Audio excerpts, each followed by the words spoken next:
Bonsoir à tous les amis, j'espère que vous allez bien. On se retrouve ce soir pour une toute nouvelle vidéo, pour un tout nouveau live. Retour de FTX, potentiel, faillite de Genesis et puis analyse du marché. Voilà un petit peu les trois parties qu'on va évoquer. Alors, retour de FTX, vous en avez peut-être entendu parler. Le nouveau CEO a évoqué le fait d'un retour de la plateforme, d'un retour de l'exchange qui pourrait tout simplement être relancé. Et d'ailleurs, ça s'est ressenti sur le token du FTT qui, oui, c'est surprenant, je sais, mais existe toujours. Il y a toujours des gens qui traitent dessus, il y a toujours des positions qui sont prises dessus, c'est le cas, par exemple, moi c'est ce que j'ai fait aujourd'hui. Et un token qui est toujours existant et une plateforme qui pourrait faire son retour un petit peu dans le game, comme on pourrait dire. Donc plutôt intéressant. Maintenant, est-ce que ça va vraiment se confirmer? Je ne sais pas. C'est vrai que personnellement j'ai un petit peu de mal à y croire pour le moment. Je pense qu'il va falloir être patient, je pense qu'il va pas falloir s'emballer trop vite, il ne faut pas avoir trop d'espoir parce que ça semble quand même surprenant. Et moi, la question principale que je me pose, c'est qui va avoir confiance? Qui va remettre des fonds dans une plateforme qui a, entre guillemets, excusez-moi l'expression, baisé ses investisseurs? Donc ça paraît un petit peu compliqué pour le moment, ça paraît un petit peu impossible, mais le nouveau CEO semble avoir la volonté vraiment de relancer l'exchange. Alors comment ça se fera? De quelle manière? Dans quel ordre? Il y a beaucoup de questions qui viennent à nous. Je pense que de toute façon ça prendra du temps parce qu'il faudra déjà que les anciennes affaires soient réglées pour potentiellement une relance de la plateforme. Donc ça veut dire qu'il faudra que tous les procès soient terminés avec FTX mais aussi avec Alameda et toutes les filiales qui étaient concernées. On a vu aussi cette semaine que voilà, il y avait une grosse quantité des membres du gouvernement qui avaient été arrosés, c'est le terme vraiment, qui avaient été arrosés par FTX, qui avaient reçu énormément d'argent de la part de FTX. Donc je pense qu'il va falloir que d'abord toutes ces affaires soient réglées. Que tout soit remis à plat et que potentiellement il y ait quelque chose qui se relance parce que sinon je vois pas trop comment ça peut arriver. Alors ça semble être une bonne nouvelle pour le moment parce que du coup ça voudrait dire que les investisseurs, les créanciers seront remboursés. Donc on pourrait potentiellement imaginer, voilà, si vous aviez de l'argent sur FTX, qu'un jour vous pourriez les revoir, même si encore une fois je pense que ça prendra énormément de temps. Donc évidemment ça sera à surveiller, mais c'est vrai que c'est plutôt une bonne nouvelle. Alors voilà, il faudra regarder tout au long de l'année 2023 comment vont évoluer les choses. 2024 sera évidemment encore plus important vu qu'on peut imaginer un retour du marché à la hausse. Ça sera peut-être encourageant et ça permettra justement peut-être de retrouver une certaine confiance dans cette plateforme. Moi personnellement, pour vous donner mon avis personnel, évidemment je serais content si FTX se relance parce que comme vous le savez j'avais quelques fonds de trading qui étaient restés sur la plateforme, donc dans tous les cas ça serait une bonne nouvelle. Voilà, maintenant je me fais pas trop d'espoir pour le moment, je ne vais pas m'emballer, ça reste uniquement des rumeurs qui ont été lancées par le nouveau CEO. Donc voilà, mais ça serait quand même une bonne nouvelle. Maintenant moi je pense que je ne pense pas que ça marchera vraiment. Pourquoi? Parce que y a eu une trop grosse perte de confiance et malgré qu'il y ait des têtes qui changent, au fond ça reste la même société avec potentiellement des fonctionnements internes qui seront les mêmes. Donc voilà, moi pour le moment j'y crois pas trop, mais si c'était véridique et si c'était amené à se confirmer, alors ça serait plutôt une bonne nouvelle. Donc ça c'est ce qu'on a appris cette semaine, mais on a appris autre chose puisque donc d'un côté on parle d'un potentiel retour de FTX dans le game crypto, j'ai envie de dire encore une fois, et d'un autre côté on a donc la faillite de Genesis. Alors Genesis c'est une très très grosse plateforme de crypto qui est en place depuis maintenant un bon petit moment. Genesis c'était une plateforme de lending et aujourd'hui elle dépose bilan. Alors on le sait, un bear market ça fait toujours un petit peu le tri, ça fait toujours un petit peu la purge dans une industrie, dans un écosystème. On a vu Terra Luna, on a vu Celsius Network, on a vu Treehouse Capital, on a vu FTX qui sont tombés les uns après les autres au cours de l'année 2023 et là au cours de l'année 2022 pardon. Et là l'année 2023 commence du coup avec la chute de Genesis. Alors Genesis, comme je vous le disais, c'était une plateforme de lending en gros, mais pour les institutionnels. Donc là c'est vrai que ça concernait un petit peu moins le grand public. Et ils ont donc déposé leur bilan sur cette fin de semaine avec une dette de plus de 3,6 milliards de dollars à leurs principaux créanciers. Faut savoir quand même que Genesis c'était vraiment une grosse plateforme. Ça représentait environ 116 milliards de dollars de volume spot et 130 milliards de création de prêts en 2021. Donc il y a énormément d'acteurs, il y a énormément d'institutions, de clients, d'investisseurs qui vont être concernés par cette faillite. Alors maintenant comment ça va se dérouler? Est-ce que justement les créanciers vont être remboursés? Est-ce que les clients, les investisseurs vont être dédommagés? On ne sait pas encore, mais en tout cas, ce qu'il faut dire, c'est que ça va être un très bon test pour l'industrie et pour l'écosystème crypto. Pourquoi? Parce qu'on l'a vu, la chute de FTX, je vous le rappelle, au mois de novembre dernier, ça a entraîné une hécatombe sur le marché crypto. toutes les cryptos ont chuté, il y a eu une grosse perte de confiance, on en a parlé dans les médias traditionnels, ça a fait remuer énormément de choses dans l'écosystème crypto. Aujourd'hui, la chute de Genesis, bien que ça soit du côté institutionnel, ça va être un test tout aussi important. Pourquoi? Parce que justement, ça concerne les institutionnels. Et vous le savez, aujourd'hui, les institutionnels sont très importants. Ils représentent des volumes en termes de dollars qui sont phénoménaux sur le marché. Et donc, s'il y a une perte de confiance du côté des investisseurs, bah forcément, ça pourrait entraîner un certain impact sur le marché et sur l'industrie crypto. Si par contre, on voit un prix du Bitcoin, par exemple, qui résiste bien et qui ne chute pas suite à cette annonce, alors ça serait un très bon signe et ça serait annonciateur potentiellement d'un marché qui retrouve de la force, qui retrouve de la confiance et qui pourrait nous faire du coup des choses intéressantes. Surtout que ça arrive dans un contexte, je le rappelle, de hausse du marché, puisque depuis le début de l'année 2023, on a quand même un comportement du marché qui est plutôt intéressant. Voilà déjà cette première partie de vidéo, cette première partie de live qu'on a terminée. Dites-moi un petit peu ce que vous en pensez dans le chat, dans les commentaires. Est-ce que vous êtes concerné? Est-ce que vous êtes confiant? Est-ce que vous pensez que FTX va faire son retour? Est-ce que vous pensez que le marché va survivre à la faillite de Genesis? En tout cas, on commence vraiment 2023 sur les chapeaux de roue avec à la fois un marché qui repart de manière assez intéressante et puis des actualités un petit peu de partout qui viennent qui nous arrivent de cette manière. Donc voilà, je vais répondre un petit peu aux questions dans le chat et puis après on va pouvoir basculer sur la deuxième partie du live où on va se concentrer beaucoup plus sur de l'analyse technique, voire potentiellement de la prise de position en direct. En tout cas, merci à beaucoup, je salue tous ceux qui sont présents sur le live, merci beaucoup à tous ceux qui sont présents. N'hésitez pas à vous abonner, n'hésitez pas non plus à rejoindre le serveur Discord, vous avez le lien dans la bio et dans la description. Donc voilà, première question de Znerol qui dit qu'est-ce que tu penses d'un short là tout de suite sur Ether. Alors moi je suis rentré en short ce matin sur Ether, malheureusement je me suis fait sortir. Voilà, ça faisait plusieurs jours qu'en H1 à court terme je shortais Ethereum pendant l'après-midi. Et du coup voilà, j'ai voulu réitérer la chose. Malheureusement cette fois-ci ça s'est pas bien passé, donc bon, c'est pas grave. Les pertes ont été calculées, on a un risk management de toute façon qui est très précis, donc vu tout ce qu'on a pu encaisser au préalable dans la semaine, c'est pas du tout grave, mais voilà, c'est dommage. On s'est rattrapé de toute façon dès aujourd'hui avec un long sur FTT et là tout à l'heure un long sur QNT que je vais vous montrer juste après. Je reprends ma question. T'aurais me cité un wallet que je pourrais transférer ou je pourrais transférer PayPal. Je crois qu'aujourd'hui les wallets crypto, même les exchanges, tu peux utiliser PayPal pour faire des dépôts. T'as vu, il y a Toti à 19 h, ouais. Le marché va s'effondrer dans les mois qui viennent. Je sais pas Charlie, potentiellement. En tout cas moi je reste baissier à moyen terme sur le marché crypto en effet, pour l'ensemble des marchés de toute façon. Je short le BTC 21,3, il va aller chercher 19K, c'est obligé, il y a trop de liquidité. Je suis d'accord avec toi Abdel, effectivement c'est le scénario que je privilégie aussi pour moi. Il y a beaucoup de liquidités en dessous de nous, même sous les 19 000 $. Il y en a beaucoup à 19, il y en a beaucoup à 17, il y en a beaucoup à 15 et à 16. Donc j'ai du mal à imaginer un marché continuer à monter vers les 30 000 $ sans jamais venir récupérer toute cette liquidité qu'on a vers le bas en fait. Ça paraît très peu probable quand on connaît le fonctionnement d'un marché, ça n'aurait pas forcément trop de sens. Donc voilà.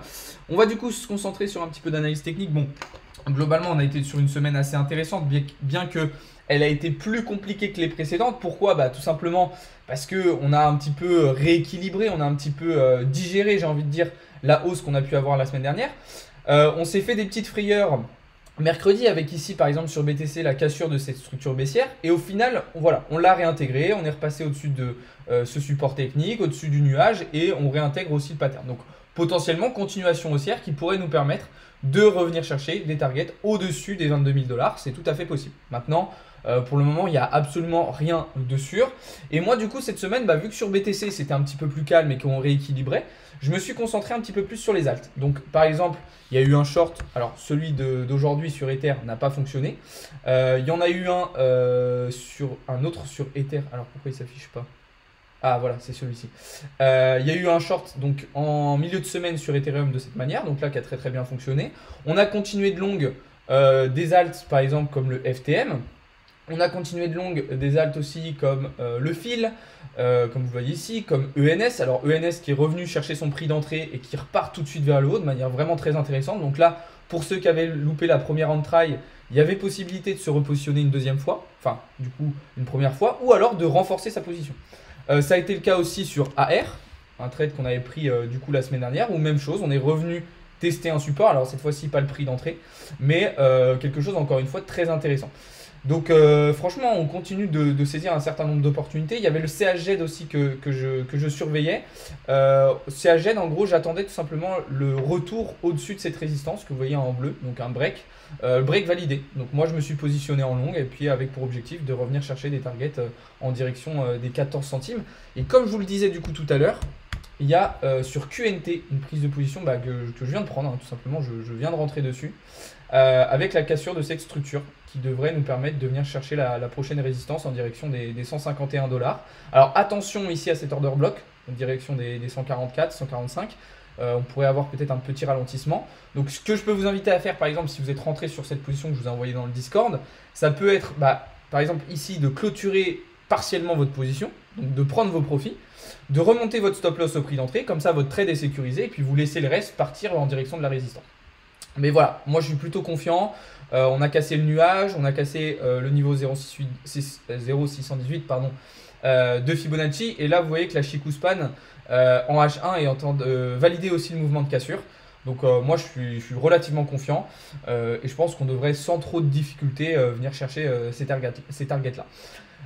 Donc franchement, une semaine intéressante, même si aujourd'hui ça a été un petit peu plus calme. Il y avait un peu moins d'opportunités, un peu moins de positions intéressantes à prendre, hein. C'est pour ça que je vous en avais partagé moins aussi dans le serveur Discord. Mais il n'en reste pas moins qu'il y avait quand même des choses à faire et des opportunités à saisir. Je ne me suis pas positionné par contre sur le Forex. Pourquoi? Parce que voilà, il y a eu des discours de Christine Lagarde, on a eu des résultats d'inflation. J'avais un petit peu peur de la volatilité sur l'euro et le dollar. Alors j'ai juste pris un long que je vous avais partagé hier sur USD GPY. Un trade qui démarre très très bien, hein. Je vais vous montrer ça là tout de suite. Mais franchement, ça démarre très très bien. On est bien dans le vert. Donc c'est top. Mais voilà, je ne me suis pas trop exposé du côté Forex sur cette fin de semaine. On l'a fait début de semaine avec des trades intéressants. On en a certains qui sont encore en cours. De toute façon, je vous ferai un bilan dimanche soir. Mais voilà, un petit peu pour le moment, où est-ce qu'on en est. Donc voilà, encore une fois, de toute façon, toutes ces prises de position, tout ça, vous pouvez suivre ça dans le serveur Discord, hein. C'est là-bas que je vous partage tout.